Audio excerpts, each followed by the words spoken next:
Tick tick TV. ఈరోజు నేను మీకోసం తెచ్చాను అక్షర ప్రయాణం ఐఏఎస్ వరకు ఒక నీతి కథ. ముందుగా మీకు ఒక పాట.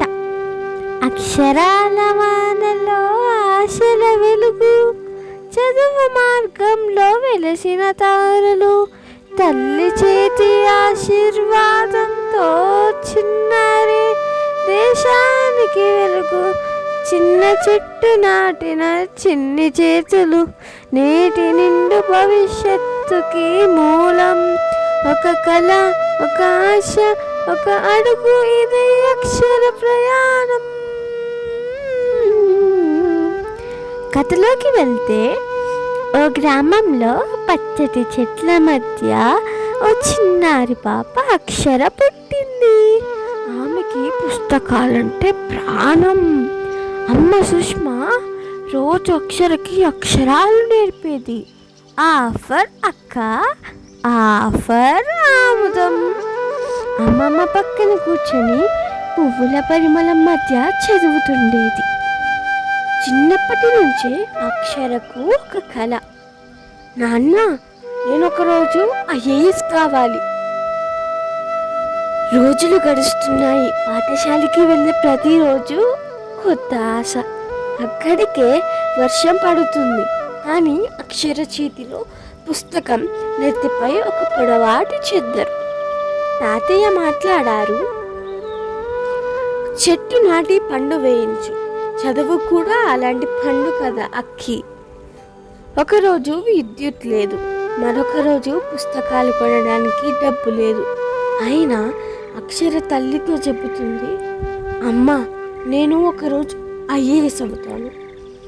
అమ్మ సుష్మ నవ్వుతూ చెబుతుంది, నీవు కళ చూస్తున్నావు కదా అమ్మ, నేను నీ కళ కోసం నా శ్వాసను ఇస్తా.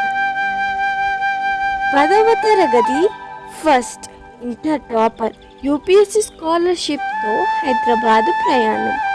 అక్షర ఆమె ఊరి నుంచి దేశం కోసం పోరాడే ఐఏఎస్ ఆఫీసర్ అయింది. ఐఏఎస్ రిజల్ట్ చూసిన రోజు అమ్మమ్మ కళ్ళల్లో ఆనంద పుష్పాలు. తాతయ్య మడిలో కూర్చున్న అక్షర చెబుతుంది, ఇది నా విజయం కాదు తాతయ్య, మన ఊరి విజయం. తరువాత అక్షర తన పాఠశాలకు తిరిగి వచ్చి పిల్లలకు చెబుతుంది, నన్ను చూసి నేర్చుకోండి పిల్లలు, చదువు మార్గం ఎంత వెలుగుతో నిండిందో మీరు కూడా చూడండి. ఒక చిన్నారి పేరే అక్షర. ఆమె మొదటి నేర్చిన నుంచే మొదలైన యూపీఎస్సీ స్కాలర్షిప్. ఒక చిన్నారి పేరే అక్షర. ఆమె మొదటి అక్షరం నేర్చిన రోజు నుంచే మొదలైన ప్రయాణం. చిన్న వాకిలి నుంచి రాష్ట్రాల గదులు వరకు ఇది కథ కాదు, కళకి ఊపిరి ఇచ్చిన జీవితం. ఈ కథ కానీ మీకు నచ్చినట్లయితే please do like, share and subscribe. ఇలాంటి మరికొన్ని మంచి వీడియోలతో మీ ముందుకి వస్తాను. మీరు కూడా చూశారు కదా ఈ అక్షర ఐఏఎస్ ప్రయాణం. మీరు కూడా మీరు ఏం సాధిస్తారో కామెంట్లో తెలపండి. అంతవరకు బాయ్.